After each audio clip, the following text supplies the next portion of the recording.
से स्थापित करना है, कम से कम 1 घंटा तो बात होगी। शुरू करते हैं। I will discuss in detail about the quantitative data analysis. Madam ने समय सीमा निर्धारित कर दिया है तो थोड़ा सा फास्ट स्पीड से चलेंगे। सबसे बेसिक कंसेप्ट ऑफ वेरिएबल्स की बात करेंगे जो आप जानते हैं, कोई नई बात नहीं होगी। उसके बाद basic concept of statistical tools, उन सब सांख्यिकीय तकनीकों की बात करेंगे और उसमें से कुछ की बात करेंगे जिनकी उपयोगिता बहुत अधिक है, उन सब सांख्यिकीय तकनीकों की बात करेंगे। तो बात करते हैं बेसिक कंसेप्ट ऑफ वेरिएबल्स। आप पढ़ते आए होंगे कि what do you mean by variables. Suresh ji, शादी होगी आपकी? नहीं हुई? तो लड़की नहीं मिल रही। मान लो, कल्पना कर लो शादी होगी। कल्पना कर लो शादी होगी तो वाइफ ने कहा gentleman go to market purchase vegetables. ठीक है, था ना ऐसा? समस्या खड़ी होगी। क्यों? अगर इसको गहराई से देखें, गहनता से देखें, सब्जी नाम की एक ही वस्तु रही होती तो ये 2, 4, 5 किलो ले आते, हफ्ता भर चलती। इनके लिए समस्या खड़ी हुई। उसका दूसरा कारण था कि चॉइसेस हैं, घर से पूछ कर नहीं आए थे, आलू भिंडी क्या लूँ। तो एक सार्वभौमिक नियम है, यूनिवर्सल प्रिंसिपल है, where there is a choice there is a problem. जहाँ चॉइस होगी वहाँ प्रॉब्लम होगी। और आप पढ़ते आए होंगे, लेक्चर्स हुए होंगे कि समस्या से ही अनुसंधान शुरू है। आपके जितने भी रिसर्च टाइटल्स होंगे कि you are pursuing your research is on the basis of your title. तो उसकी उत्पत्ति कहाँ से हुई? रिसर्च की प्रॉब्लम से। और प्रॉब्लम की उत्पत्ति कहाँ से हुई? चॉइस से। लेकिन चॉइस तो दैनिक संप्रेषण का शब्द है, डे टू डे कम्युनिकेशन की बात है, लेकिन हम बात कर रहे हैं किसकी? रिसर्च की। तो एक शब्द आया और वेरिएबल। वेरिएबल से पहले भी वेरिएंस की बात करें, भिन्नता की बात करें। जहां वेरिएंस होगा वहां प्रॉब्लम होगी। लेकिन कुल मिलाकर सुधरी हुई भाषा में यदि हम कहें तो प्रॉब्लम की उत्पत्ति हमेशा होती है वेरिएबल से। जितनी भी आप संख्यात्मक मात्रात्मक अनुसंधान कर रहे होंगे, आप सब पढ़ चुके होंगे, 2 प्रकार के अनुसंधान है। बड़े बड़े प्रगाढ़ विद्वान विदुषियों ने अनुसंधान के क्षेत्र का भी विभिन्न रूपों में वर्गीकरण किया है। लेकिन एक वर्गीकरण यह भी है कि मात्रात्मक और गुणात्मक अनुसंधान। यदि आप मात्रात्मक अनुसंधान करना चाहते हैं तो you have to collect data, आंकड़ों का एकत्रीकरण करना है। और आंकड़ों का एकत्रीकरण किससे करना है? वेरिएबल से। तो ये वेरिएबल की परिभाषा आप सबके सामने है कि variable is a characteristic that has the tendency to change with respect to time place individual. कि चर वो विशेषता है जो समय अनुसार बदलती हो, व्यक्ति अनुसार बदलती हो और स्थान अनुसार बदलती हो। एग्रेशन वेरिएबल है ना, साइकोलॉजिकल वेरिएबल। एग्रेशन, गुस्सा, क्या स्थान अनुसार बदलता है? आप यहां पर बैठे हैं, अलग है, कहीं और जाएंगे। क्या व्यक्ति अनुसार परिवर्तनशीलता? यस, मेरे गुस्से का स्तर अलग है, सर का अलग है, सर का अलग है, सर का अलग है। समय अनुसार भी परिवर्तनशीलता है, सुबह कुछ है, शाम को कुछ है। तो जो भी हो, हर फील्ड में, साइकोलॉजी में, anxiety, stress, depression, biomedical sciences में, आरबीसी, डब्ल्यूबीसी, दुनिया भर के वेरिएबल्स हैं। लेकिन आज तो हम आंकड़ों के विश्लेषण की बात कर रहे हैं। थोड़ा सा एक आधार बनाने का 5 से 10 मिनट बात कर रहा हूं। उसके बाद practically I will show you how to analyse data, आंकड़ों का विश्लेषण कैसे करें। और आप 2 या 3 दिन में विश्व प्रख्यात शोध, मेरी आवश्यकता है, आवाज सुनेगी ना? ठीक। कि आप सीमित समय में विश्व प्रख्यात शोध पत्रिकाओं में अपने शोध पत्र कैसे प्रकाशित करें। Index in Scopus, web of science, PubMed, Medline, जो टॉप इंडेक्सिंग है। उसके लिए एक आधार हमारा वेरिएबल, क्योंकि आप अनुसंधान करेंगे, शोध करेंगे, आंकड़ों का एकत्रीकरण किसके आधार पर करेंगे? वेरिएबल के आधार पर। और वेरिएबल जो इन तीनों के अनुरूप परिवर्तनशीलता हो, चर्चा हो चुकी है। लेकिन आज तो हम बात कर रहे हैं वेरिएबल की क्लासिफिकेशंस की, वेरिएबल्स एंड देयर टाइप्स, जिससे कि एक आधार बने, आगे की यात्रा ठीक प्रकार से हो पाए। तो बात करते हैं on the basis of A causal model. किताबें हमें ज्ञान प्रदान करती हैं, लेकिन कई बार किताबें, पुस्तकें हमें शंकित भी करती हैं, क्योंकि इसी क्षेत्र की बात अलग अलग पुस्तकों में अलग अलग रूपों में प्रदर्शित की गई है। तो अलग अलग ऑथर्स ने, बड़े बड़े प्रगाढ़ विद्वान विदुषी जो कि अनुसंधान के क्षेत्र में अपना दखल रखते हैं, उन्होंने वेरिएबल्स को भी, चरों को का वर्गीकरण भी विभिन्न रूपों में किया है। तो पहले की बात करते हैं on the basis of A causal model. Causal model के आधार पर चरों का वर्गीकरण। यदि कॉजल मॉडल के आधार पर चरों का वर्गीकरण करते हैं तो वी क्लासिफाई इनटू 3 कैटेगरीज। 3 ही प्रकार के चर होंगे, चौथा नहीं होगा। लेकिन प्रश्न है कि कॉजल मॉडल कहां एप्लीकेबल है, ये कहां लागू है? Causal model is applicable when you want to conduct experimental studies. यदि आप प्रायोगिक अध्ययन करना चाहते हैं, भी आप हिस्टोरिकल रिसर्च करते हैं, केस स्टडीज करते हैं, फिलोसफिकल स्टडीज करते हैं, और जो सबसे अधिक देश में की जाती है सर्वेक्षण अध्ययन, खासकर सोशल साइंस में। लेकिन सब में बहुत अच्छा एक अध्ययन कहलाता है एक्सपेरिमेंटल, प्रायोगिक अध्ययन, where we establish cause and effect relationship. कितने भागों में बांटा है वेरिएबल्स को? 3। पहला इंडिपेंडेंट वेरिएबल, स्वतंत्र चर है। दूसरा डिपेंडेंट वेरिएबल, आश्रित चर है। और तीसरे वेरिएबल की कैटेगरी कंफाउंडिंग वेरिएबल। एक टाइटल का निर्माण करते हैं सीधा सा। सुबह की सैर तो लगभग सब करते होंगे। Simple example, simplest. टाइटल बेशक यह हो, शीर्षक बेशक यह हो, लेकिन इस तरह के शोध शीर्षक आप अपने क्षेत्रों में निर्माण कर सकते हैं। लेकिन एक ऐसे शीर्षक का निर्माण करते हैं जो कि बिल्कुल ही प्रकृति से साधारण है। Effect of morning walk on blood pressure. Simple सी बात है, ऐसा कोई भी व्यक्ति विशेष किसी भी विषय का नहीं है जिसकी समझ में ना आए कि सुबह की सैर का रक्तचाप पर प्रभाव। किसका प्रभाव देख रहे हो? सुबह की सैर नहीं, रक्तचाप पर देख रहे हैं। किसका प्रभाव देख रहे हो? सुबह की सैर का। This independent variable is known as a treatment. इस इंडिपेंडेंट वेरिएबल को कहा जाता है उपचार, रिसर्च की भाषा में। इस हमारे काल्पनिक उदाहरण में उपचार क्या है? Morning walk. तो morning walk is considered as independent variable. जिस पर प्रभाव देख रहे हैं आश्रित चर, जो स्वतंत्र चर पर आश्रित है। इस काल्पनिक उदाहरण में क्या है?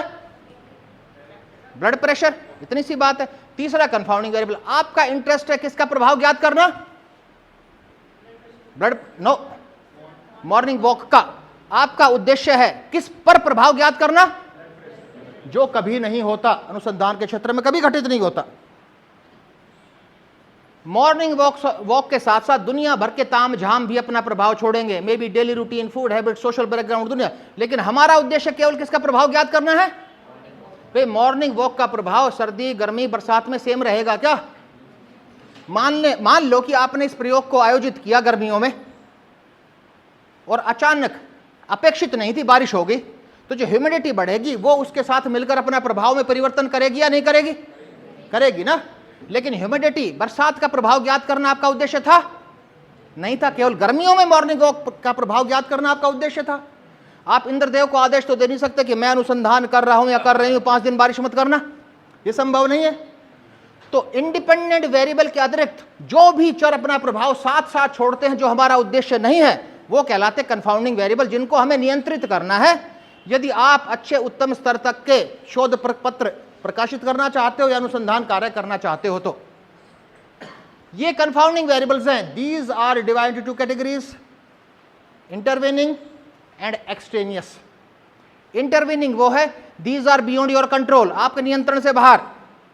ह्यूमिडिटी, एनवायरमेंटल कंडीशंस, जो आपके अध्ययन की क्या कहलाएंगी, जो आप हमेशा रखते हो अपने अध्ययन में, सीमाएं। These are considered as your limitations, कि ये मैं नियंत्रित नहीं कर सकता, नहीं कर सकती, और इसके कारण पड़ने वाले प्रभाव मेरे अध्ययन की सीमा कहलाएंगी। In this language we always express, इस रूप में हम अभिव्यक्ति करते हैं अपने शोध कार्य में। दूसरा है extraneous, to a great extent you can control, काफी हद तक आप इस पर अपना नियंत्रण पा सकते हो। डेली रूटीन, आप कह सकते हो ये करना है, ये नहीं करना, ये इंक्लूजन है, ये एक्सक्लूजन है। फूड हैबिट्स, आप कह सकते हो केवल यही खान पान रहेगा। तो कितने प्रकार के हुए? 2। जिनको नियंत्रित नहीं किया जा सकता, इंटरवेनिंग। जिनको नियंत्रित करने का प्रयास हम करते हैं अपने अनुसंधान में, एक्सटेनियस। ठीक, एक, क्योंकि बार बार बात होगी। अगली बात करते हैं on the basis of unit of measurement. Suresh ji ने मुझे बताया कि चर्चा हो चुकी है। On the basis of scale of measurement हम 4 वर्गों में बांटते हैं। पहला नॉमिनल स्केल, क्या है? पढ़ चुके आप। नॉमिनल स्केल क्या है? जल्दी से। In categories, when we collect data in frequencies in count in a discrete series में, जैसे जेंडर की बात करें तो कहेंगे इस ग्रुप में 20 फीमेल हैं, 40 मेल हैं। सपोज आप ये तो नहीं कह सकते कि 20.5 मेल हैं, that will be whole number, that will be a discrete series, जो कि इन्होंने बताया कि कैटेगरिकल वेरिएबल वर्गों में बटा होगा। और हमारे एग्जाम्पल में जेंडर कितने वर्गों में बांटा? 2, कितने भी हो सकते हो, ऑफ n नंबर्स। तो ये 2 तरह का हो सकता है नॉमिनल स्केल। एक हो सकता है डाइकोटोमियस। डाइकोटोमियस कैटेगरी होगी, उसमें सांख्यिकी तकनीक अलग लगेगी। Dicho means 2, dicho means having 2 ends. Smoking, smoking variable है ना, वेरिएबल की हमने सबने परिभाषा पढ़ी, जो स्थान अनुसार, व्यक्ति अनुसार और प्लेस अनुसार जो परिवर्तनशीलता हो। तो स्मोकिंग वेरिएबल है या नहीं है ना। स्मोकिंग का मापन करेंगे आप, कैसे करेंगे? Smokers and non smokers. इतने स्मोकर है, इतने नॉन स्मोकर किया। In how many categories we divided? 2। दूसरा हो सकता है polytomous, poly means many, divide among more than 2 categories. For example race, मान लीजिए आपने 4-5 रेसेस ली, इंडियन, चाइनीज, जर्मन, फ्रेंच, तो ये किस कैटेगरी में कहलाएगा? पॉलीटोमियस। तो पॉलीटोमियस में कौन सी सांख्य की तकनीक लगेगी, डाइकोटोमियस में कौन सी सांख्य की तकनीक लगेगी, उसकी चर्चा करेंगे अभी। ये पॉलीटोमियस है, where we divide among more than 2 categories. यह भी 2 प्रकार का हो सकता है। पहला है nominal with order and nominal without order. Performance, देखिए परफॉर्मेंस को एग्जैक्ट न्यूमेरिक वैल्यू में भी मापन कर सकते हैं, लेकिन परफॉर्मेंस का तरीका एक यह भी हो सकता है कि आपने पूरे समूह को 3 या 2 वर्गों में बांट लिया, हाई परफॉर्मर्स, मीडियोकर्स, लो परफॉर्मर्स। ये कैटेगरिकल है या नहीं है, नॉमिनल स्केल में है या नहीं है, क्या इसको अरेंज कर सकते हैं ऑर्डर में? यस। और दूसरा है without order, race, Indian, Chinese, German, क्या ऑर्डर में रख सकते हैं? No, we can not put in order. अगला स्केल ऑफ मेजरमेंट है ऑर्डिनल स्केल, जो आप पढ़ते होंगे, पढ़ा होगा। ऑर्डिनल क्या है? रैंक के आधार पर, लेकिन पर्याप्त नहीं है रैंकिंग। नाम ऐसा वेरिएबल का जो कि इसमें हो, जिनका मेजरमेंट नहीं है, संभव नहीं है। We measure attributes, qualitative characteristic. Suyash ji weight training कर रहे थे, एक्सरसाइज कर रहे थे, कमर में जर्क लग गया, कहां पहुंचे?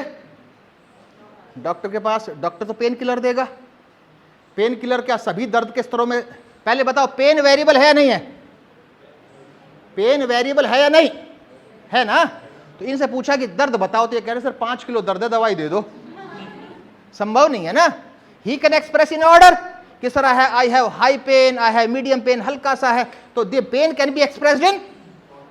सुयश जी की शादी होने वाली है, बताया, एक तरह से कल्पना कर चुके हम। तो मैं पूछूं, लड़की वालों ने पूछा कि ब्यूटी कितनी है इनकी, तो कहे हमारा लड़का 5 टन ब्यूटी रखता है। Parent can express in order कि he has excellent beauty, the beauty is an example of ordinal scale. तो अनुसंधान के क्षेत्र में दुनिया भर के वेरिएबल्स हैं कि only we can measure in a order, may be ascending order, may be in a, लेकिन किस सांख्य के तकनीक से? By using percentiles, by using deciles, by using quartiles, we can measure in a order. आरोही क्रम में भी हो सकता है, अवरोही क्रम में भी मापन हो सकता है। तो ये वास्तव में किसके लिए यूज होते हैं? वेरिएबल्स के लिए नहीं, attributes. Attribute means A qualitative characteristic that can not be measured in A exact numeric value. वो गुणात्मक गुण जो कि एग्जैक्ट संख्यात्मक रूप से जिसका मापन नहीं हो सकता। अगला इंटरवल स्केल, सबसे अधिक यूज करते हो आप सोशल साइंस में। Having same intervals in between but has no fix zero, बीच में समान अंतराल है लेकिन स्थिर शून्य नहीं है। एग्रेशन एग्जाम्पल है, मान लीजिए कि सर के गुस्से का स्तर 20 है, सर के गुस्से का स्तर 40 है, तो डबल गुस्से वाले हैं या नहीं है? नहीं है। Aggression has no fix zero origin, मान लो सर का वजन 50 किलो है, सर 100 किलो है, तो जस्ट डबल वेट वाले हैं, क्योंकि weight has a fix zero, स्थिर शून्य है। एग्रेशन का स्थिर शून्य, तो एग्रेशन किसका एग्जाम्पल हुआ? इंटरवल की फिक्स जीरो नहीं है। रेशो स्केल वेट एग्जाम्पल है, having same intervals in between but has a fix zero. तो याद रहे, बार बार बात होगी। नाउ स्टोरी स्टार्ट्स, कहानी शुरू होती है। इंडिपेंडेंट वेरिएबल क्या है, डिपेंडेंट वेरिएबल क्या है, कंफाउंडिंग क्या है, इंटरवीनिंग क्या है, एक्सटेनियस क्या है, ये सब स्केल ऑफ मेजरमेंट क्या है, इनकी बातें बार बार बीच में आएंगी। अब बात करते हैं, अपना story starts, basic concept of statistical tools. हम दुनिया भर के स्टेप्स फॉलो करते हैं, चर्चा हो चुकी होगी। First we identify the problem, उसके बाद वी फॉर्मुलेट ऑब्जेक्टिव, उसके बाद वी फॉर्मुलेट हाइपोथेसिस, परिकल्पना का निर्माण करते हैं, उसके बाद आंकड़ों का एकत्रीकरण करते हैं, और आंकड़ों के एकत्रीकरण के बाद किसकी बात आई? आंकड़ों के विश्लेषण की। और आंकड़ों के विश्लेषण के लिए हमें क्या चाहिए? स्टैटिस्टिकल टेक्निक्स, सांख्यिकीय तकनीक चाहिए। आंकड़ों के विश्लेषण के लिए हमें चाहिए सांख्यिकीय तकनीक, and these statistical techniques are known as inferential statistics. जितनी भी सांख्यिकीय तकनीक है उनको कहा जाता अनुमानिक सांख्यिकी। अनुमानिक सांख्यिकी क्यों? स्टैटिस्टिक्स के कुछ लॉज हैं, statistical laws are not exact, these are based on probabilities. सांख्यिकीय तकनीक के एप्लीकेशन के बाद, विश्लेषण करने के बाद जो सांख्यिकी हमें उत्तर देती है वो 100% सटीकता उसमें नहीं है। वो जो हमें उत्तर मिला वो प्रोबेबल आंसर है, वो एक संभावित उत्तर है। और संभावित उत्तर हम सब सोशल साइंस के हैं ना शायद, या कोई साइंटिफिक सब्जेक्ट्स के भी हैं? कॉमर्स तो सोशल साइंस में आ गया ना, सोशल साइंस है। तो we conduct our studies at 0.05 level of significance. चर्चा हुई होगी कि we have 95% confidence level and significance level is only 5%। Science वाले कहते हैं कि हम नियंत्रित अवस्था में अपने अध्ययन आयोजित करते हैं, तो our confidence level is 99 and our significance level is only 1%। तो इसलिए कहते हैं कि अनुमानिक सांख्यिकी कि 100% सांख्यिकी के नियमों में सटीकता नहीं है, संभावित उत्तर देता है। Due to this reason these are known as inferential statistics. All statistical techniques and all inferential statistics are divided to categories parametric and non parametric। जितनी भी सांख्यिकी तकनीक है, जितना भी आप ज्ञान रखते हो, 10, 20, 100, 200, 300 जितनी भी टेक्निक्स हैं, उन सबको हम दो वर्गों में बांटते हैं।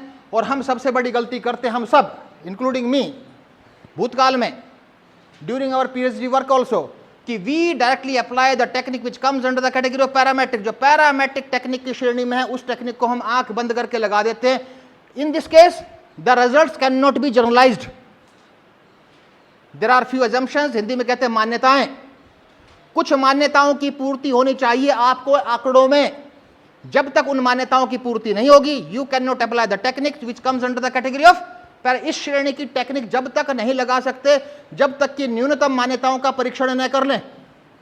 अब प्रश्न उठा कि वो न्यूनतम मान्यताएं क्या हैं? First one is the data should be normally distributed. कोई नई बात नहीं है, लेकिन नई बात वह होगी कि हाउ टू टेस्ट नॉर्मेलिटी, वो नई बात होगी पूर्णतः on the basis of latest tools and techniques. तो आपके आंकड़ों के एकत्रीकरण के बाद कि कौन सी टेक्निक लगानी है, उसके लिए सबसे पहला कार्य किसी का भी जो भी क्वांटिटेटिव रिसर्च कर रहा है, सबसे पहला कार्य हमारा क्या होना चाहिए? आंकड़ों के एकत्रीकरण के बाद हमें नॉर्मेलिटी ऑफ डेटा चेक करनी चाहिए। क्यों? अगर वो नॉर्मल है तो कौन सी लगाएंगे? पैरामेट्रिक। अगर वो नॉर्मल नहीं है तो कौन सी लगाएंगे? Is it okay? दूसरी अजम्पशन है एटलीस्ट इंटरवल और ratio scale is required. Scale of measurement कितने थे? 4, नॉमिनल, ऑर्डिनल, इंटरवल, रेशो। पहले दो में ये टेक्निक लग ही नहीं सकती, पहले दो में पैरामेट्रिक लग ही नहीं सकती। हमारी बाध्यता है कि हमें नॉन पैरामेट्रिक टेक्निक का उपयोग करना होगा। बचे कौन से स्केल? 2। कौन कौन से?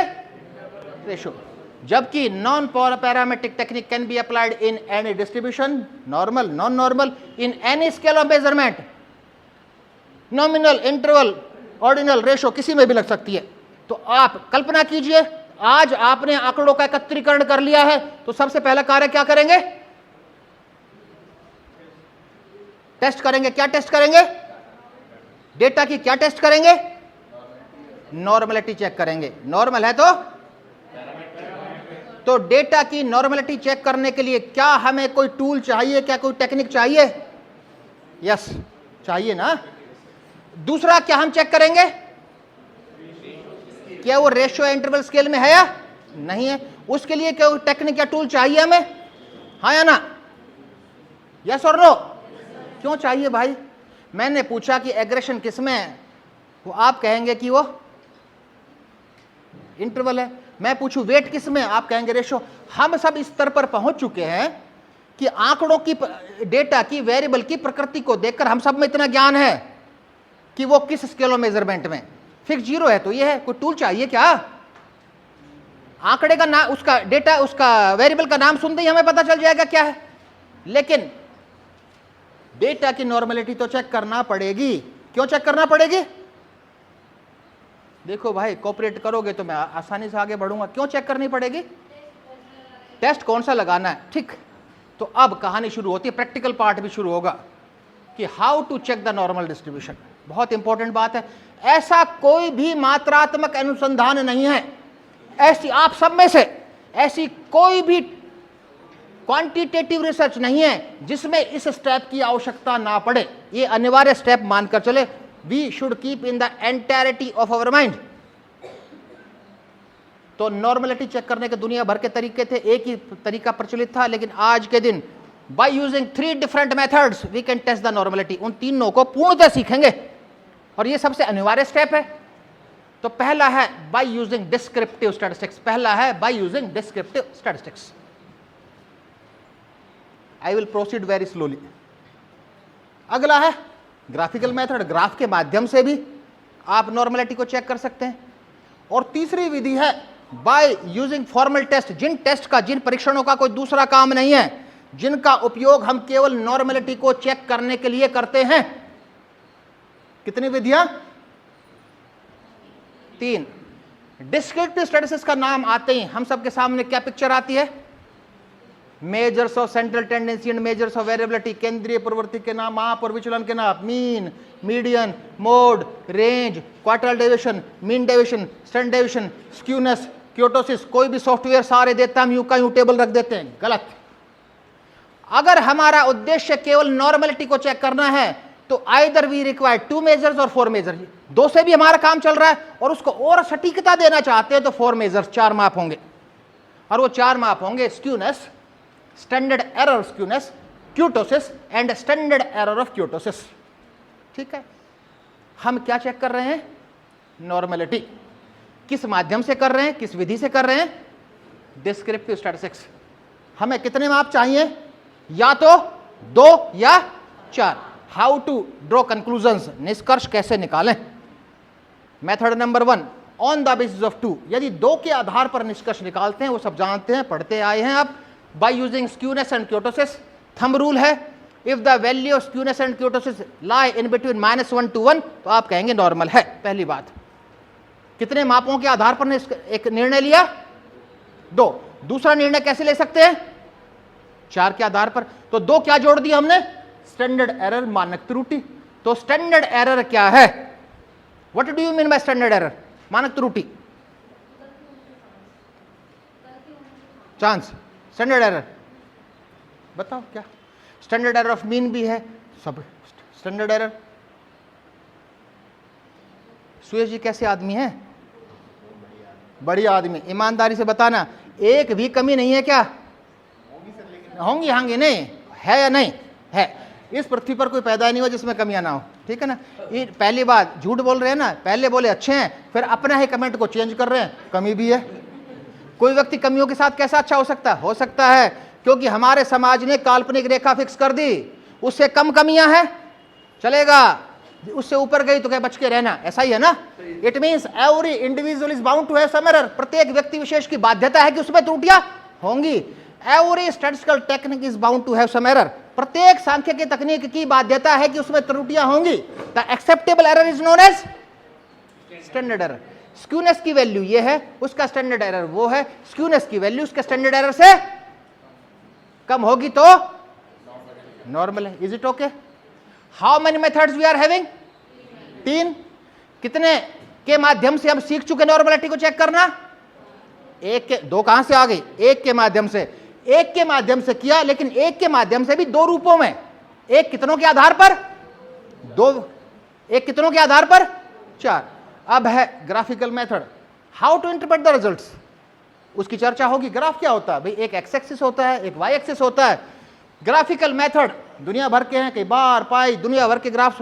जिस ग्राफ का उपयोग नॉर्मलिटी को चेक करने के लिए किया जाता है उसको कहते हैं क्यू प्लॉट, कि we check the normality of data by using Q plots. X axis होगा, वाई एक्सिस होगा, एक स्टैंडर्ड लाइन होगी। हाउ टू टेक डिसीजन, निर्णय कैसे ले? वो जो स्टैंडर्ड लाइन है, if all the scores are scattered near to the line, यदि सारे के सारे स्कोर्स उस लाइन के आसपास है तो नॉर्मल है, उस लाइन से स्कोर दूर चला जाए तो नॉर्मल नहीं है। सब्जेक्टिव जजमेंट है, अभी शो करूंगा मैं, बिल्कुल क्लैरिटी रहेगी। कितनी विधियों के माध्यम से कर चुके हैं? 2 डिस्क्रिप्टिव, ग्राफिकल, तीसरा फॉर्मल टेस्ट, जिनका कोई दूसरा काम नहीं, जो these are established to check the normality only, जिनका निर्माण केवल नॉर्मलिटी को चेक करने के लिए किया गया है। There is a long list, by using that we can use the normality, लेकिन 4 प्रचलन में है। पहला है KST, Kolmogorov Smirnov test, KST Kolmogorov Smirnov test. Spelling आएगी आपके सामने भी। दूसरा है SWT, शापिरो विल्क टेस्ट। तीसरा है ADT, एंडरसन डार्लिंग टेस्ट। चौथा है RJT, रेयान जॉयनर टेस्ट। लेकिन हमें कितने चाहिए? केवल जिससे आप किस सॉफ्टवेयर का उपयोग अधिक करते हैं? SPSS। इन चार में से दो की सुविधा हमें प्रदान करता है। The SPSS provides the facility of first two, KST का भी, SWT का भी, शापिरो विल्क टेस्ट और कोल्मोगोरोव स्मिर्नोव टेस्ट। इन पहले दो की सुविधा में कौन प्रदान करता है? नाउ द प्रैक्टिकल सेशन आप रिकॉर्ड करना चाहें, अनिवार्य है। उसके बिना आप, हो सकता है कि इसके बिना आप करते एनालिसिस PhD अवार्ड हो जाएगी। If you want to publish of your research paper on the basis of your thesis in the reputed journals of the world, आपको जस्टिफाई करना पड़ेगा कि why you applied this technique to analyse data. वहां justify करना है कि since I have tested the normality थी इसलिए मैंने उपयोग किया, नॉर्मेलिटी नहीं थी इसलिए मैंने इसका उपयोग किया। You have to justify. तो कितने मेथड है? 3 मेथड है। कौन कौन से मेथड है? डिस्क्रिप्टिव। डिस्क्रिप्टिव में कितने मैप चाहिए? 4 मैप। आप किस सॉफ्टवेयर से सीखना चाहेंगे? SPSS से। ठीक, SPSS से। यू में SPSS क्या है? केवल कमांड जी तो याद करनी है, उसका अतिरिक्त तो कुछ है ही नहीं। ठीक, SPSS के माध्यम से कर लेते हैं। दुनिया भर के सॉफ्टवेयर है जिनके माध्यम से you can do the same.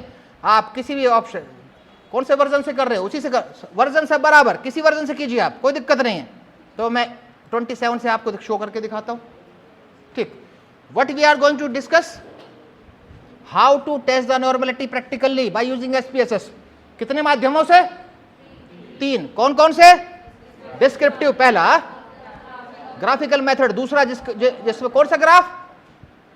क्यूकी प्लॉट। तीसरी विधि formal test. Is it okay? कोई शक सवाल? अब कोई भी वेरिएबल आप में से किसी का भी, जो भी PhD कर रहा हो, किसी वेरिएबल का नाम, यदि क्वांटिटेटिव रिसर्च है जिसका मात्रात्मक रूप में मापन करना संभव है, कोई भी एक बताइए वेरिएबल। इनकम। गुड, इनकम की बात करें, इनकम की नॉर्मेलिटी है या नहीं है। तो यहां तो केवल हम सीख रहे हैं। इनकम 1000-2000 डेटा नहीं लेंगे, इनकम छोटे से ग्रुप का 20-30 के ग्रुप का लेते हैं और उसकी नॉर्मेलिटी चेक करने का प्रयास करते हैं। Is it okay? तो इनकम क्या हो गया हमारा? वेरिएबल। तो इनकम वेरिएबल है, उस दशा में किस सांख्यिकीय तकनीक का हम उपयोग करने वाले हैं वो निर्भर किस पर करेगा? आंकड़ों की नॉर्मेलिटी पर। ठीक है, अगर नॉर्मल पाए जाते हैं तो पैरामेट्रिक, नॉन नॉर्मल पाए जाते हैं तो नॉन पैरामेट्रिक। यस, ये डेटा आप सब सीख चुके होंगे। How to enter data, 2 spreadsheet है। एक्सेल में केवल एक ही स्प्रेडशीट होती है, उसी में डेटा टाइप करते हैं, उसी में कैरेक्टर्स टाइप करते हैं। इसमें वेरिएबल व्यू का, डेटा व्यू में डेटा टाइप करेंगे, वेरिएबल व्यू में वेरिएबल का नाम देंगे। वेरिएबल आप ही ने डिसाइड कर लिया, इनकम बच्ची ने डिसाइड किया। अब बात करते हैं कितने? 30। किस में ले हम? थाउजेंड्स में लेते हैं, छोटा सा 2 डिजिट का आंकड़ा लेते हैं। जो भी हो, जिस रूप में हो, लैक्स में हो, थाउजेंड्स में हो, जो आपको करना हो। कितने डेटा टाइप हुए हमारे? कितने ले रहे हैं? कितने लोगों की हम इनकम ले रहे हैं? केवल 30। ठीक है, is it okay? Data type हो गया, डेटा एंटर हो गया, किसमें? डेटा व्यू में। क्या है ये? इनकम, छतरपुर के लोगों की इनकम। ठीक है, आप वेरिएबल व्यू में जाइए, क्या नाम दे दूं इसको? Income. Data entry is complete, data entry पूरी हो गई। Is it okay? क्या करने वाले हैं? नॉर्मेलिटी चेक कर रहे हैं, नॉर्मेलिटी चेक कर रहे हैं। You may write down the commands. Go to analyse, analyse पर गए, go to descriptive, go to explore, click कर दीजिए। इस इनकम को डिपेंडेंट वेरिएबल में ले आइए और स्टैटिस्टिक्स में आप देखिए ऑलरेडी डिस्क्रिप्टिव है और यहां click on okay, results will be in front of you. पहली विधि की बात कर रहे हैं। पहली विधि क्या थी? इस पूरी टेबल को रखने की आवश्यकता नहीं, ये 4 है। स्क्यूनेस की वैल्यू ये है, क्यूटोसिस की वैल्यू ये है, ये दोनों के स्टैंडर्ड एरर है। बात खत्म। 2 के आधार पर निष्कर्ष ले लीजिए। क्या था? यदि स्क्यूनेस और क्यूटोसिस की वैल्यू किस रेंज में रहे तो नॉर्मल है, -1 से +1, तो है ना, दोनों नॉर्मेलिटी है। किस विधि से सीख चुके हैं? डिस्क्रिप्टिव। दूसरी विधि कौन सी है? ग्राफिकल। एक ही कमांड देते दोनों के लिए, go to analyse, go to descriptive, same explore पर जाइए और यहां पर ऑप्शन प्लॉट्स में जाइए। प्लॉट्स में देखिए क्या लिखा है, normality plot with test. Normality plot का मतलब है क्यू क्यू प्लॉट।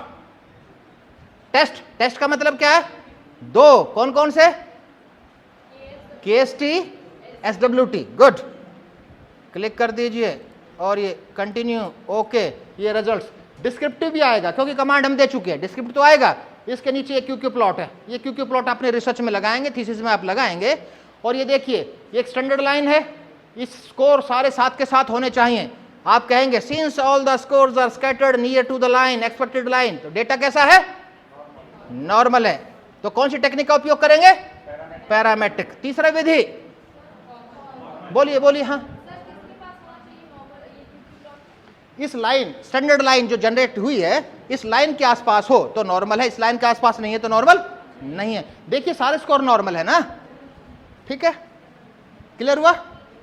आगे बात करते हैं और आगे बात करते हैं। अगला कौन सा है, जरूरी नहीं, फॉर्मल टेस्ट बेशक आप यूज मत कीजिए, दो भी पर्याप्त हैं। आप दो के माध्यम से जस्टिफाई कर दीजिए कि ग्राफिकल मेथड से भी और डिस्क्रिप्टिव, वो पर्याप्त है। लेकिन फिर भी सीख रहे हैं तो ये फॉर्मल टेस्ट के रिजल्ट्स हैं। इस टेबल के नीचे फॉर्मल टेस्ट है, कोल्मो-गोरोस-मिर्रो टेस्ट, शापिरोविल टेस्ट।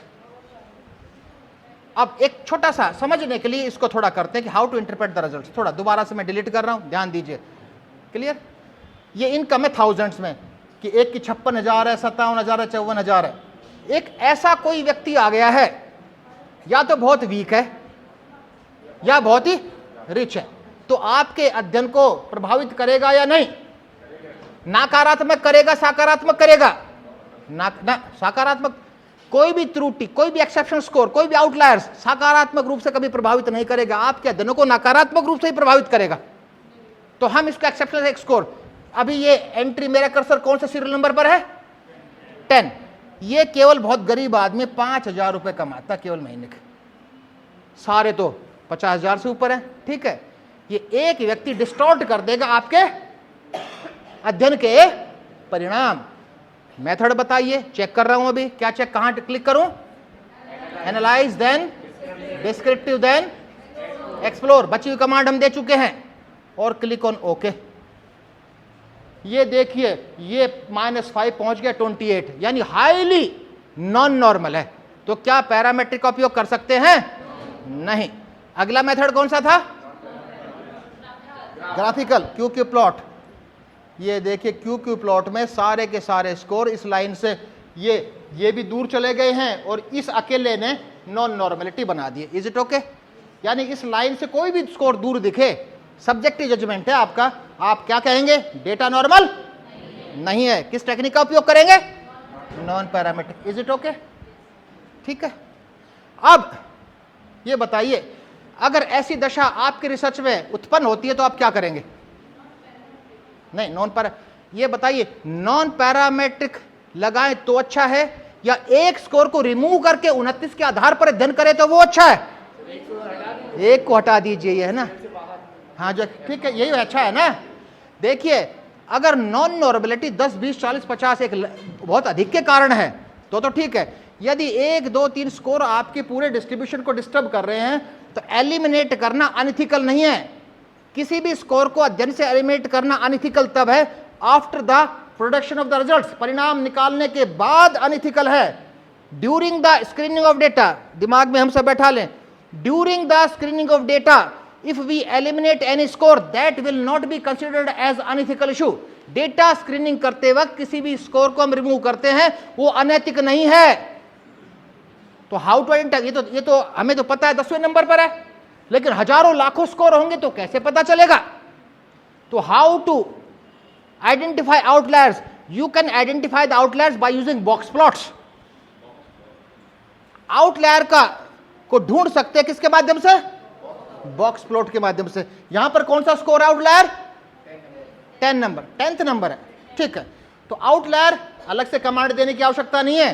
अंत में ये बॉक्स प्लॉट बना हुआ है, इसने लिख दिया 10, इसने बता दिया कि भी 10वां स्कोर गड़बड़ है।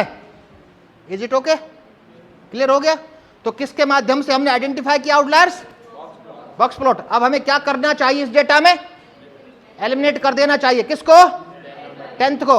और कितने न्यायादर्श की संख्या, सैंपल साइज कितने के आधार पर हमें अध्ययन को आगे बढ़ाना चाहिए? 29। ठीक है, इसको बिना सेव किए मैं एक बार हटाता हूं और ये किया, 10 को क्लियर किया। 29 है analyse, descriptive, explore. Okay, last में सब छोड़ दीजिए, बॉक्स प्लॉट देखिए। अब ये कह रहा नहीं भाई 3 आउटलायर और हैं, अब हमें नहीं, अब तो हमें आंख बंद करके क्या लगाना चाहिए? यस, यही कंसेप्ट है, नॉन पैरामेट्रिक। एक बार देख लेते हैं अभी 28 कौन कौन से हैं? 28, 21 क्यों अलग से हैं? देखते हैं एक बार कि क्या बहुत वेरिएशन है क्या?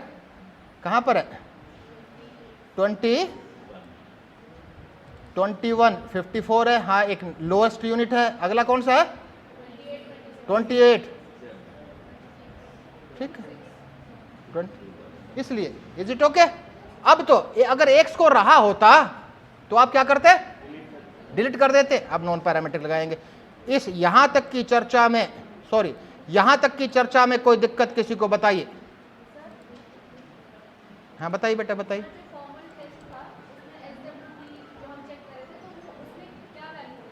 That value should be about 0.05। लेकिन ध्यान रहे बेटा, ये बहुत अच्छा प्रश्न है।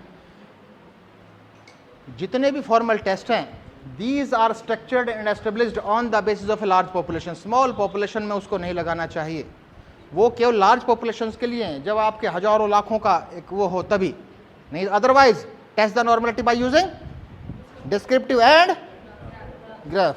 Is it okay? क्यों? स्पष्ट रूप से उल्लेख है पुस्तकों में कि these formal test are very sensitive in case of small samples and these are very accurate in case of large samples. Large sample में वो सटीक हैं, लेकिन स्मॉल सैंपल में क्या है? संवेदनशील हैं। तो स्मॉल सैंपल में संवेदनशीलता को देखते हुए हमें इसका उपयोग किसमें करना चाहिए? लार्ज सैंपल में। Is it okay? आगे बात करते हैं।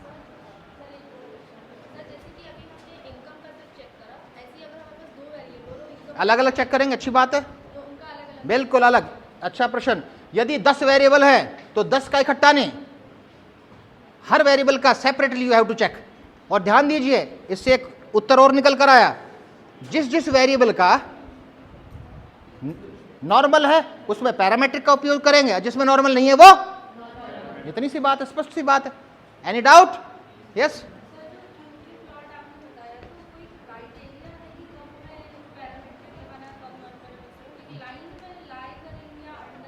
वो सब्जेक्टिव जजमेंट है, वो आपके विवेक पर आधारित है। इस लाइन के आसपास दिख रहे हैं एक्सेप्टेबल जोन, चलेगा, हल्का फुल्का है चलेगा। सब्जेक्टिव जजमेंट, मैंने एक शब्द को बोला था सब्जेक्ट, कोई ऑब्जेक्टिव जजमेंट नहीं है, सब्जेक्टिव। लेकिन इसकी आवश्यकता इसलिए नहीं पड़ेगी बेटा, जब आप डिस्क्रिप्टिव से भी साथ साथ कर रहे हो और -1 से +1 के बीच में वहां भी आ रहा है और यहां भी है, इट्स क्लियर, उसमें तो कोई शंका है नहीं। क्लियर हो गया? ठीक।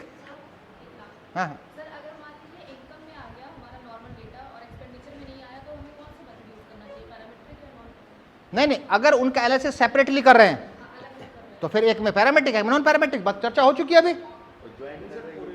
हाँ, अगर कोरिलेशन लगा रहे हो, जिसमें दोनों का है कि एक इंडिपेंडेंट एक डिपेंडेंट है, in that case you have to use non parametric. यदि दोनों का ज्वाइंटली उपयोग कर रहे हो तो यस। लेकिन ध्यान रहे, कुछ ऐसी टेक्निक्स हैं जिनकी पैरेलल नॉन पैरामेट्रिक टेक्निक है ही नहीं, जिनकी पैरेलल नॉन पैरामेट्रिक टेक्निक नहीं है। जहां पैरेलल नॉन पैरामेट्रिक टेक्निक है वो तो ठीक है, क्लियर, तो उसके लिए तो जरूरी है। लेकिन यह एजम्पशन यह भी है, यदि लार्ज पॉपुलेशन से आप क्या लेंगे, सैंपल लेंगे, तो वो अगर सैंपल साइज लार्ज है तो 99.9% पॉसिबिलिटी क्या है, वो नॉर्मल आएगा, वो एक नेचुरल लॉ है, ठीक है। लेकिन एक और चीज, जब इनके क्वेश्चन के आधार पर एक बहुत इंपॉर्टेंट इशू बताना चाहूंगा, हम किस पर आधारित हम अध्ययन करते हैं, सैंपल पर। इस कंसेप्ट को समझ लीजिए, क्योंकि कहानी तो ऐसी है, अगर लगातार 10 दिन भी मैं बोल लूं तो भी एक कहानी पूरी नहीं हो सकती। लेकिन मेन इश्यूज की चर्चा होनी चाहिए। यदि आप अपने शोध पत्र टॉप जर्नल्स में प्रकाशित करना चाहते हो तो आप अध्ययन किस आधार पर करते हो? सैंपल कहां से लेते हो? पॉपुलेशन से। क्यों लेते हो? हम कहते हैं कि sample represent the entire population. ये कहते हैं ना कि सैंपल न्यायादर्श पूरी जनसंख्या का प्रतिनिधित्व करता है। यह सिद्धांत है ना? क्या ये सही है? हाँ या ना? नहीं, 100% नहीं। वो अभी बात करते हैं ना 100 क्या, बिल्कुल क्या वेरिएबल था? इनकम। मैडम ने आपको इंस्ट्रक्शन दी कि बेटा एक इस यूनिवर्सिटी के पेरेंट्स का, जितने भी विद्यार्थी उनके पेरेंट्स पर की इनकम की स्टडी कीजिए। तो कितनी कल्पना को पॉपुलेशन क्या है? 10,000। कितनी हम मान लो? तो 10,000 पर आप अध्ययन करेंगे? नो। आप क्या लोगे उसमें से? सैंपल क्या लिया? 10,000 में से कितना ले लिया? मान लो ना कितना, 10% 100 ले लिया। मान लो कितना लिया? वेरिएबल क्या है? इनकम। और income average income I, mean value I 50,000। Is it okay? तो आपने कहा कि यहां जितने पेरेंट्स हैं वो इस इनकम ग्रुप के सब हैं। किसके आधार पर? किस आंकड़े के आधार पर? किस एवरेज के आधार पर? 50,000। Is it okay? मैडम ने कहा बेटा इस विश्वविद्यालय के बाद बहुत पैसा है, रिपीट द सेम स्टडी। वही 10,000 है, उसमें से वही सैंपल साइज है 100, वही मेथड है रैंडम सैंपलिंग। आपने उस अध्ययन को रिपीट किया और दोबारा से फिर मीन निकाला, तो क्या 50,000 आएगा? ऐसे कैसे? अभी तो आप कह रहे थे कि sample represent the entire population. 2 बार अध्ययन रिपीट किया, दोनों बार प्रतिनिधित्व करने वाला, इस बार 51,000 आ गया। तो आप 50 को मानोगे क्या उनको? और मैडम ने कहा बेटा repeat the same study 10 times, 10 bar repeat कीजिए, तो 10 के 10 बार रिजल्ट्स अलग अलग आएंगे।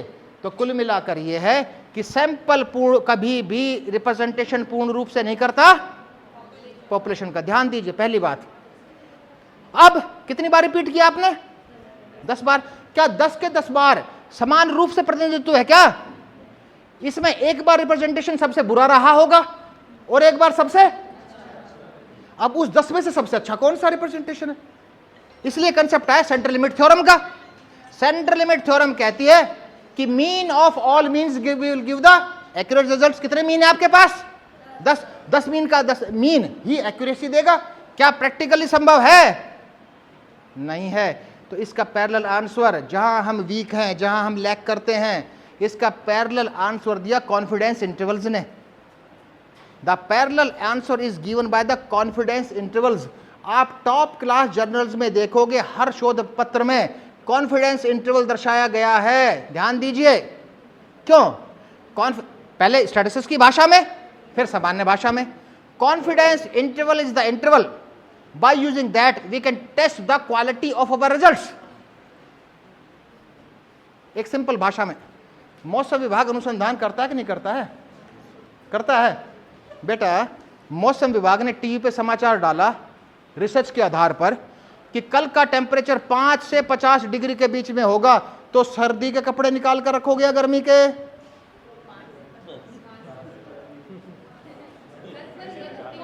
आप कहेंगे कि ये बेवकूफ बना रहे हैं कोई रिजल्ट। क्लियर हुआ ना?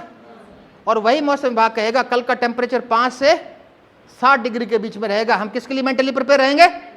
ठंड के लिए। Is it okay?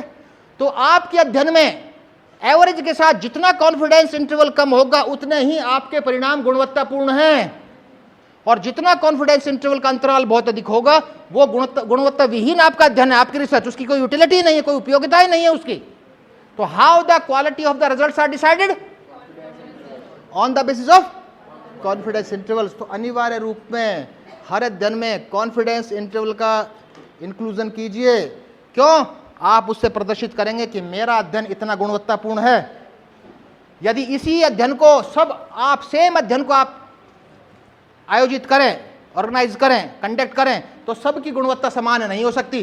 किसका अध्ययन सबसे अच्छा? How you will decide? जिसका कॉन्फिडेंस इंटरवल सबसे कम होगा। इतनी सी बात। ठीक है, आगे चलते। तो ये थी how to test the normality, जो कि अनिवार्य स्टेप था सबका। अब देखिए मैडम ने तो 1 घंटा निर्धारित कर रखा है, मैं तो आप जितना देर कहेंगे उतनी देर बात कर सकता हूं, लेकिन कोई पर्टिकुलर टेक्निक आपकी हो, कोई भी टेक्निक, कोई भी, तो उसकी बात कर सकते हैं।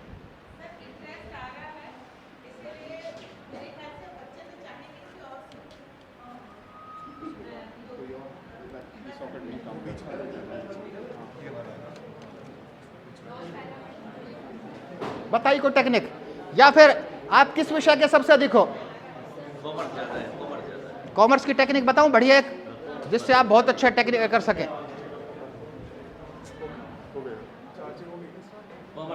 चार्जिंग यस, क्या होगी? आगे चले। ठीक है, उससे पहले मुझे थोड़ा सा बताइए कि किस टेक्निक को आप सीख चुके हैं। नहीं, पैरामेट्रिक नहीं, मेरा छोड़िए, पिछले दिनों में किस टेक्निक को पूर्णतः आप सीख चुके हैं? टी टेस्ट सीख चुके हैं, टी टेस्ट नहीं छोड़िए, एनोवा छोड़िए, टी टेस्ट सीख चुके हैं ना। कितने टी टेस्ट सीख चुके हैं? कौन कौन से?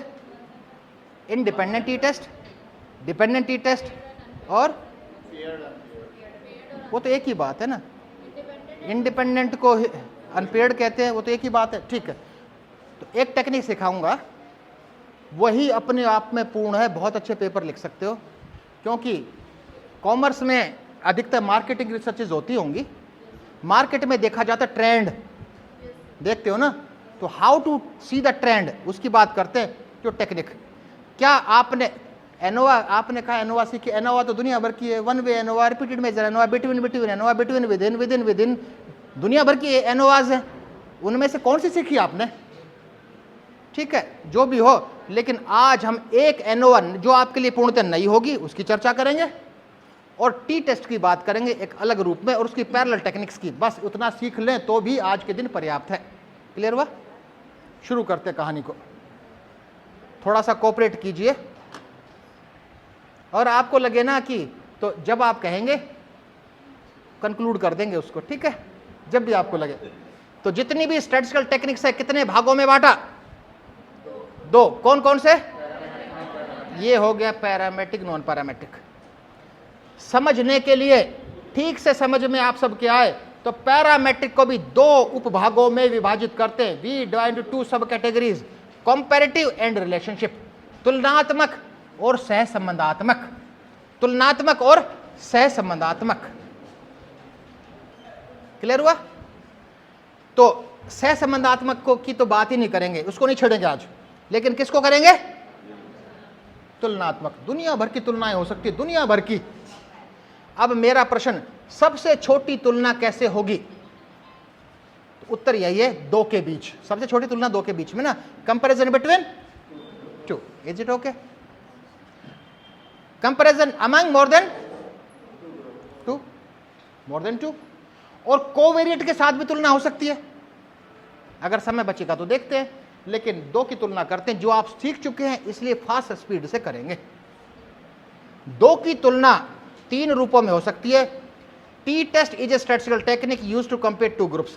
टी परीक्षण वो टेक्निक है जो 2 समूहों की तुलना करती है। वास्तव में 2 समूहों की तुलना नहीं करती टेक्निक, 2 मीन्स की तुलना करती है। लेकिन there are 3 different types of T test. T test 3 है। पहला है इंडिपेंडेंट टी टेस्ट, दूसरा डिपेंडेंट टी टेस्ट, तीसरा one sample T test. Commerce और मैनेजमेंट में, बिजनेस स्टडीज में वन सैंपल टी टेस्ट की तो सबसे अधिक उपयोगिता है। तो टी टेस्ट कितने हुए? 3। Independent T test, dependent T test, one sample T test. ठीक है, पर मेरा उद्देश्य इनको सिखाना नहीं है, मेरा उद्देश्य है जो कि how to find out the trend, उसके लिए इसका ज्ञान होना जरूरी है, तभी वो आगे की बात ठीक से समझ पाएंगे। इंडिपेंडेंट टी टेस्ट क्या है? 2 स्वतंत्र समूहों की तुलना सीख चुके होंगे आप। Comparison of anxiety between mails and females, महिला और पुरुषों की एंजाइटी का तुलनात्मक अध्ययन। कितने समूह है? कौन कौन से? एंजाइटी की तुलना कर रहे हैं, किस टेक्निक का उपयोग करेंगे? Independent T test. Effect of morning walk on blood pressure, pre लेंगे पोस्ट लेंगे, किस टेक्निक का यूज करेंगे?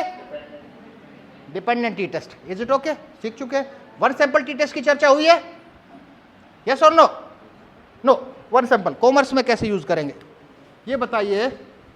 जितनी भी लड़कियां बैठी हैं यहां, कल्पना कीजिए ये सब ब्रह्म कुमारी शिवानी से प्रभावित होगी। कल्पना कर लीजिए ये कहती हैं कि सभी की हमें तो बहुत गुस्सा आता है, ब्रह्म कुमारी शिवानी तो बहुत शांत स्वभाव की है। हम अपने एग्रेशन को ब्रह्म कुमारी शिवानी के एग्रेशन से तुलना, तो टाइटल बनाया कि comparison of the aggression of this group with the aggression of Brahma Kumari Shivani. एक तरफ क्या है, पूरा समूह है, एक तरफ क्या है, एक वैल्यू है। One sample T test is used to compare a group with a single value. Comparison of the production of the 20 companies of Madhya Pradesh with the target fixed by the government। 20 कंपनियों ने जो production किया और सरकार ने कहा था ये टारगेट, उसके बीच में तुलना, उससे कम है या उससे अधिक है। Is it okay? तो by using one sample T test we can compare a group with single value, one value. सबसे अधिक उपयोग हो सकता है। आपको डिसाइड करना है कि एक तरफ सिंगल वैल्यू क्या होगी, एक तरफ समूह में क्या होगा। Is it okay? लेकिन हमारा तो उद्देश्य है आज क्या सीखना, एक तरह की एनोवा। तो उसके लिए बीच वाली टेक्निक पर आ जाइए, डिपेंडेंट टी टेस्ट। तो आपने कौन सा एग्जांपल लिया था डिपेंडेंट टी टेस्ट का, उसकी बात कीजिए। आज तो लिया, लेकिन उससे पहले भी कोई लिया होगा ना, कोई एग्जांपल लिया होगा कोई?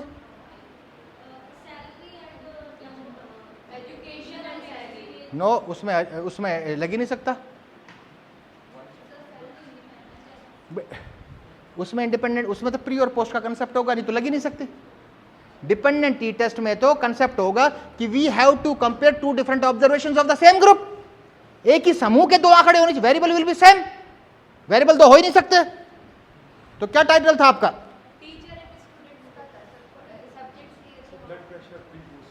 Blood pressure pre post. Title क्या, कोई टाइटल का निर्माण कर दीजिए ना। एक टेक्निक पूरी तरह सीखोगे तो पूरे पीएचडी करने के लिए भी पर्याप्त है, जिसकी टेक्निक की हम बात कर रहे हैं, और पूरी तरह से एक्सप्लेन करने मेरी रिस्पॉन्सिबिलिटी है। कोई टाइटल तो बनाइए भाई, दिमाग में बताओ ना, किसी का किसी पर प्रभाव देखना है, बस इतनी सी बात तो बना लो ना टाइटल। किसी ड्रग का यूज कर रहे हैं, ड्रग का प्रभाव किस पर? पॉपुलेशन पे। पॉपुलेशन पर नहीं, पॉपुलेशन तो रहेगी, सब में रहेगी, ऑन ब्लड प्रेशर वेरिएबल रहेगा ना, पॉपुलेशन पर तो आप अध्ययन करेंगे।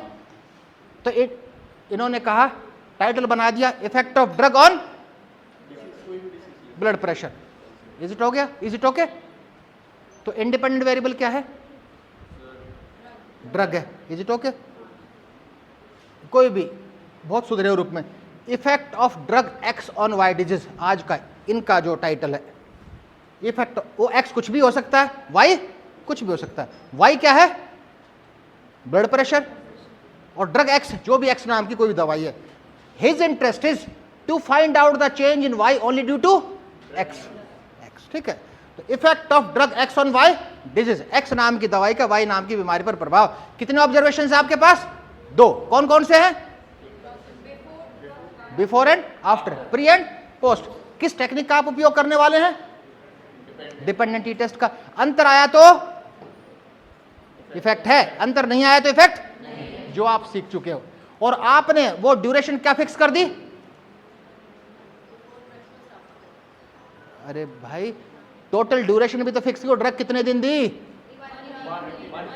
1 वीक दे दी। ठीक है, कि 1 हफ्ते तक दवाई दी। ठीक है, तो हो सकता है उस बीमारी को उस दवाई ने 2 दिन में ठीक कर दिया हो, और वो ओवरडोज से और कबाड़ा हो गया हो। तो आपको चाहिए एग्जैक्ट डेट ऑफ इंप्रूवमेंट। एक ड्यूरेशन फिक्स करना गलत था ना, खासकर ऐसे सेंसिटिव केस में। आपको चाहिए कि 1 दिन की दवाई पर्याप्त है, या 2 दिन की है, या 3 दिन की है, या 4 दिन की है। कब एग्जैक्ट इंप्रूव? हो सकता है कि 1 दिन की दवाई ने प्रभाव ना छोड़ा हो, कल्पना कीजिए 2 दिन से ठीक हो गया हो और 3 दिन से और बढ़ गई हो, पॉसिबिलिटी है। तो our purpose is to find out the exact improvement. Is it okay? तो वहां डिपेंडेंट टी टेस्ट में कितने ऑब्जर्वेशन थे? 2 थे। कौन कौन से थे?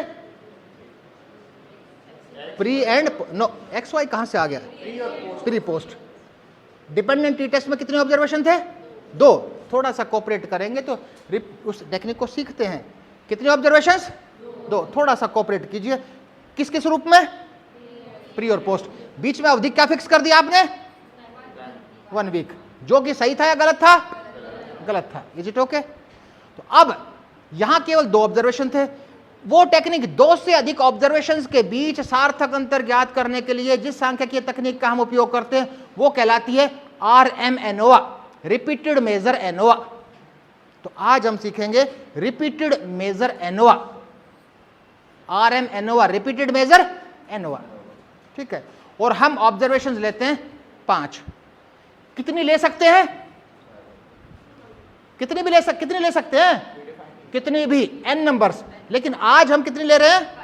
5। और उन 5 वहां जो आपने नाम फिक्स कर दिए थे प्री एंड पोस्ट, यहां हम नाम आज दे रहे हैं pre, mid 1, mid 2, mid 3 and post. Is it okay? आपने आंकड़े एकत्रीकरण कितनी बार किए? समूह कितने थे? एक ही तो समूह, 2 कहां से आ गए? अरे भाई वही तो समूह है, एक ही तो समूह है, उसका ही प्री टेस्ट लिया, एक दिन दवाई देकर उसी का ही मिड 1 लिया, सेम समूह है, उसी का ही दवाई देने के बाद मिड 2 लिया। कितने समूह है? एक। आंकड़े कितनी बार लिए? 5 बार, ठीक है। और डिपेंडेंट टी टेस्ट में कितने समूह हैं? डिपेंडेंट टी टेस्ट में कितने समूह हैं? एक ही तो है। कितनी बार आंकड़े लिए? 2 बार भाई, 2 बार लिए ना डिपेंडेंट टी टेस्ट में। ध्यान दीजिए, डिपेंडेंट टी टेस्ट में कितने समूह हैं? 1। रिपीटेड मेजर एनोवा में कितने समूह हैं? 1। डिपेंडेंट टी टेस्ट में कितने ऑब्जर्वेशन है? 2। रिपीटेड मेजर एनोवा में कितने ऑब्जर्वेशन है? न, कितने भी। लेकिन आज हम कितने ले रहे हैं? 5। क्लियर हुआ? तो क्या हम सीखने के लिए ऐसा नहीं कह सकते कि repeated measure ANOVA is an extension of dependent T test, कि रिपीटेड मेजर एनोवा विस्तारण है किसका? डिपेंडेंट टी टेस्ट का। Is it okay? क्लियर हुआ? तो साथ साथ सीखेंगे इसको, रिपीटेड मेजर एनोवा। SPSS के माध्यम से बड़ा अच्छा इसमें उपयोग है इसका। तो ये SPSS में पुराने इसको आउटपुट को डिलीट करते हैं और इसके बाद स्कोर्स को भी एलिमिनेट करते हुए, ठीक है। तो क्लियर हुआ? डेटा व्यू में आपने डेटा टाइप किए थे, डेटा व्यू में आपने क्या किया था? Pre and post. कहां? डिपेंडेंट में। यहां pre, mid 1, mid 2, mid 3 and post, ठीक है। केवल 10 आंकड़े लेते हैं, सिंगल। कौन से आंकड़े एकत्रित कर चुके हैं? Pre test. अब इसके बाद आपने क्या किया? इस प्रायोगिक अध्ययन में ट्रीटमेंट दिया। मान लो दूसरे दिन आपने फिर ब्लड प्रेशर को मेजर किया। ये कौन सा टेस्ट है? कौन सा ऑब्जर्वेशन है? Second, mid 1। Second means mid 1। और ये आपने ब्लड प्रेशर इस डिजिट में नहीं हो सकता है, लेकिन हम तो केवल सीख रहे हैं। ये हुआ? क्लियर हुआ? उसके बाद फिर आपने क्या किया? ड्रग दी, ड्रग फिर दी, और ड्रग देने के बाद फिर तीसरे दिन फिर आपने लिया। ये कौन से ऑब्जर्वेशन है? हो गया क्लियर? अब क्या किया फिर आपने? फिर क्या किया? फिर ड्रग्स दिया। फिर उसके बाद कौन सा ऑब्जर्वेशन है? मिड 3। और ये मिड 3 लिया आपने, ये लीजिए। अब क्या करें? फिर ड्रग दिया। उसके बाद क्या किया आपने?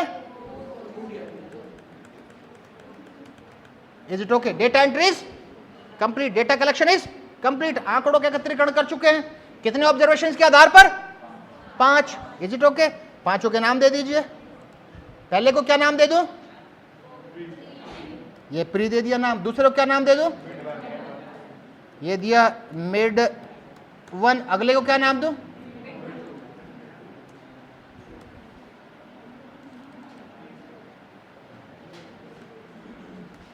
मिड 2। अगले का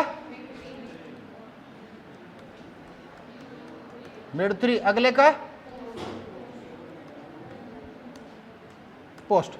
इतना सिंपल सी टेक्निक है, सिंपल सी टेक्निक है। Data entry is complete. कहां? उसको चेंज कर दो, बेशक ना भी करो तो ऑटोमेटिकली ये 27 ले रहा है, वो कोई फर्क नहीं पड़ता उससे।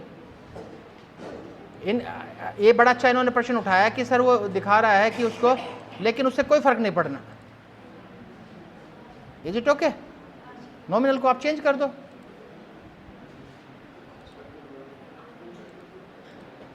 लेकिन ये ऑटोमेटिकली उसमें हो जाएगा, उससे कोई फर्क नहीं पड़ना, ठीक है। होना चाहिए स्केल में, दैट इज ट्रुथ। लेकिन ना भी करो भी ऑटोमेटिकली वो उस, ठीक है। ठीक है, डेटा एंट्री इज कंप्लीट। अब मैं आपसे पूछता हूं किस टेक्निक की हम उपयोगिता सीख रहे हैं?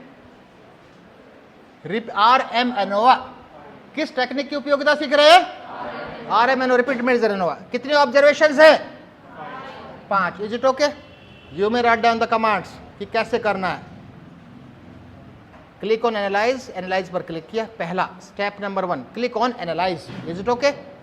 Click on go to general linear model, general linear model पर चले जाइए। स्पष्ट नाम से है रिपीटेड मेजर्स, स्पष्ट है repeated measures. Click on repeated measures, click on repeated measures. Is it okay? बहुत स्वादिष्ट और बड़े समोसे चाय आ रही है। अगला रिपीटेड मेजर्स, रिपीटेड मेजर्स। कितने ऑब्जर्वेशंस हैं? 5 है। ध्यान दीजिए, जो ये शब्द क्या लिखा है? फैक्टर। स्टैटिस्टिक्स में फैक्टर के अलग अलग मीनिंग है, स्टैटिस्टिक्स में फैक्टर के अलग अलग मीनिंग्स हैं, लेकिन यहां जो फैक्टर का मीनिंग है, फैक्टर का मीनिंग है ऑब्जर्वेशन। तो यहां पर कितने ऑब्जर्वेशन है? 5। या हम कहें कितने फैक्टर है? 5। तो फैक्टर लिखा रहने देना चाहते हैं तो फैक्टर आप लिखे रहना दीजिए। अगर फैक्टर लिखे नहीं रहना देना चाहते आप तो क्या लिख दो? यहाँ ऑब्जर्वेशन लिख देते, क्लैरिटी रहेगी।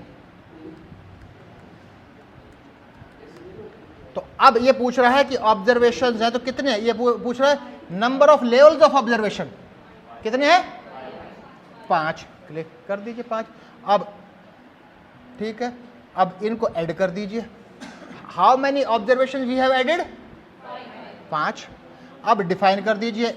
ये सॉफ्टवेयर कोई अंतर्यामी तो है नहीं, ये आपसे पूछ रहा है कि भाई 1 का क्या मीनिंग है, 2 का क्या मीनिंग है, 3 का क्या मीनिंग है, 4 का क्या है, 5 का क्या। तो 1 का मीनिंग क्या है? प्री। तो प्री को सेलेक्ट कर लीजिए और ले आइए 1 के सामने। 2 थर्ड ऑब्जर्वेशन, ये मिड 3 मतलब 4th observation, post means 5th observation. Is it okay? और क्लिक ऑन ओके। इससे अच्छा अपॉर्चुनिटी क्या मिलेगी? पूरा आउटपुट आपके सामने है। अब लेकिन महत्वपूर्ण है how to interpret the results, results का इंटरप्रिटेशन। इस अध्ययन में चर्चा करते इस अध्ययन के कितने ऑब्जेक्टिव हैं। तो किसका प्रभाव देख रहे थे? ड्रग एक्स का। किस पर देख रहे थे? ब्लड प्रेशर, वाई पर, ब्लड प्रेशर पर। तो पहला ऑब्जेक्टिव तो है to find out the effect of X on Y, to find out the effect of X on Y. लेकिन अगर डिपेंडेंट टी टेस्ट का उपयोग करते तो ये टाइटल अधिक सटीक था, क्योंकि आप किस टेक्निक का उपयोग कर रहे हैं? RM ANOVA.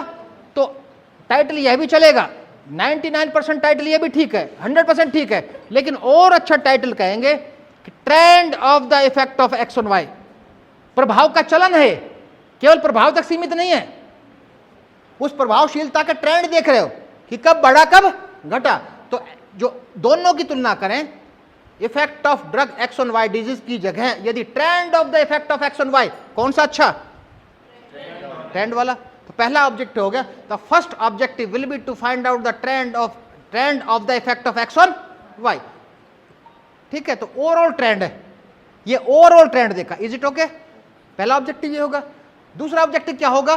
Change between first to second. B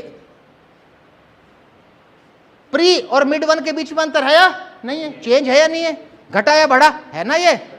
तो स्टैटिस्टिक्स की भाषा में change between first to second observation is known as linear trend. Second objective will be to find out the linear trend of the effect of X on Y. दूसरा क्या होगा? कौन सा trend ज्ञात करना? Linear trend. Linear means change from first, from second, on नहीं, पहले से दूसरे में परिवर्तन, पहले का दूसरे पर परिवर्तन नहीं, पहले से दूसरे में। ठीक है।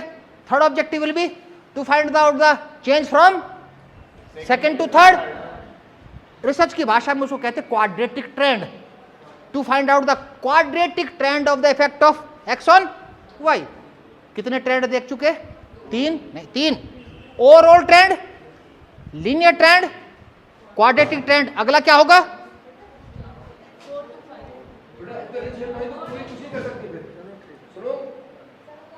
अगला क्या है?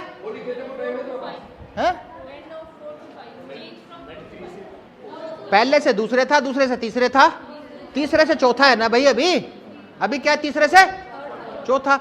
रिसर्च की भाषा में इसको कहते हैं cubic trend. Again I repeat, पहला to find out the overall trend, दूसरा to find out the linear trend, तीसरा to find out the quadric trend, चौथा to find out the cubic trend. आप कहेंगे सर ये तो नाम बड़े चलते रहे, अच्छी बात है। ओनली 3 नेम्स आर स्पेसिफिक, ये 3 ही स्पेसिफिक नाम है, उससे आगे 4th order, 5th order, 6th order and 7th order. Is it okay? तो कितने ऑब्जेक्टिव हो गए? अगला क्या होगा? To find out the 4th order trend. तो टोटल ऑब्जेक्टिव कितने होंगे? 5। अगेन आई रिपीट, यानी इस काल्पनिक उदाहरण में जो आपने जिस शीर्षक का निर्माण किया, trend of the effect of X on Y, first objective will be to find out the overall trend of the X on Y, second objective will be to find out the linear trend of x on y, to find out the quadratic trend of x on y, to find out the cubic trend of x on y, and to find out the 4th order trend on x on y. Is it okay? तो 5 उद्देश्यों की पूर्ति एक साथ हो रही है यदि ऑब्जर्वेशंस कितने इस काल्पनिक उदाहरण में? 5। ठीक है, तो पहला overall trend, overall means observations के अंदर अंतर, तो ये ऑब्जर्वेशंस है, इस ऑब्जर्वेशंस के सामने देखिए वैल्यू क्या है? सिग्निफिकेंट नहीं है। There is no trend of the effect of X on Y. यदि यह वैल्यू कितनी रही होती?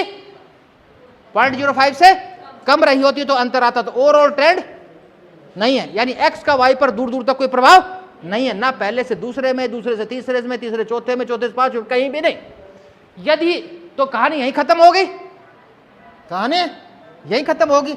अगर ये सिग्निफिकेंट आती तो अगले 4 ऑब्जेक्टिव्स की महत्व था। जब महत्व था linear, quadratic, cubic, 4th order, तब महत्व था ना।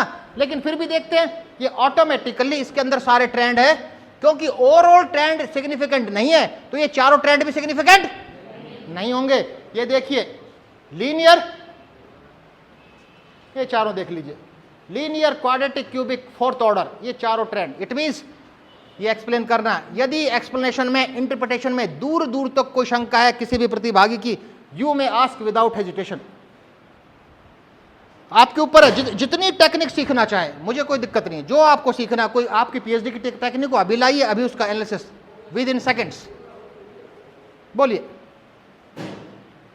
सर जैसे आप जो बता रहे थे ना कि जैसे अगर पैटर्न पढ़ना, जैसे कि ये टॉपिक है इनकम और एक्सपेंडिचर पैटर्न पढ़ना है सर्विस सेक्टर एम्प्लॉइज, इंशाल्लाह जब जहां पैटर्न की बात आती है तो आपको मोर देन 1 ऑब्जर्वेशंस होंगे, पैटर्न तो तभी पता चलेगा। तो how many times you have collected data? For example 2010 में देखा, 11 में देखा, 12 में देखा, 13 में, क्रोनोलॉजिकल ऑर्डर में, तो you have to repeat, you have to see, चाहे वो प्राइमरी सोर्सेज से हो या सेकेंडरी सोर्सेज से हो, you have to collect data again and again. Is it okay? जैसे एक अध्ययन में अभी पढ़ रहा था, फॉर एग्जाम्पल, आपके एग्जाम्पल से रिलेटेड है कि सर्व शिक्षा अभियान का एनरोलमेंट रेशियो पर प्रभाव। तो उन्होंने देखा इस ईयर में सर्व शिक्षा अभियान शुरू कब हुआ, उससे पहले के डेटा लिए और उसके बाद अगले सालों में लेते रहे, तो क्या प्रभाव पड़ा? क्या एक ही बार पड़ा पहले या उसके आगे भी पड़ रहा है? Same type of study you are having. Is it okay? तो ये था, ये तो मेथोडोलॉजी है तो सामने। हाँ, इनकम पे अलग होगी, उसके अलग होगी, separately you have to collect the data. हाँ, ये बहुत अच्छा प्रश्न है। टी टेस्ट स्मॉल और Z test? No, you can, it is justified that you can apply T test on large sample also. Yes, ठीक है, ऐसा नहीं है। और कुछ आप देखेंगे टॉप जर्नल्स में आजकल, यू में सी, सैंपल साइज कितने रखते हैं आप? कितने?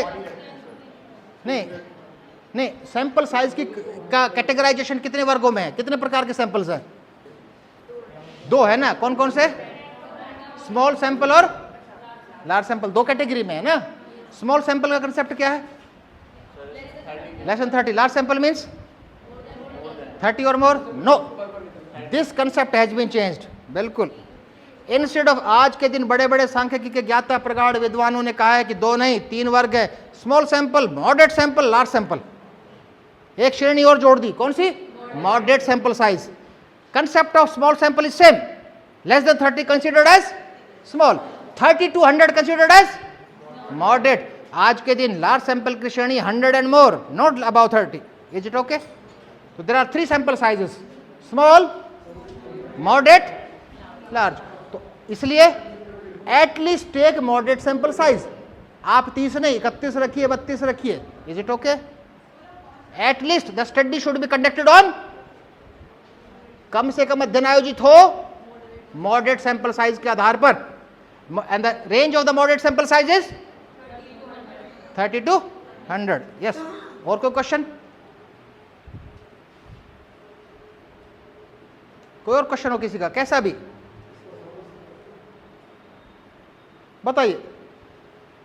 कोई भी टेक्निक हो, कैसी भी टेक्निक हो. और ये सब ट्रेडिशनल मेथड्स हैं. ट्रेडिशनल. कुछ समय है अभी मैडम? समय है कुछ? कितना समय है मैडम अभी? आप बताइए. नहीं, शाम तक बैठ और कितना समय?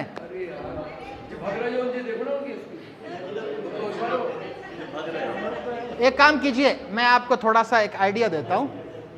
We have discussed about the traditional methods, latest tools, techniques. If you want to publish your articles in a limit duration, ठीक है. टूल एक टेक्निक. इंटरनेट कनेक्शन है इसमें?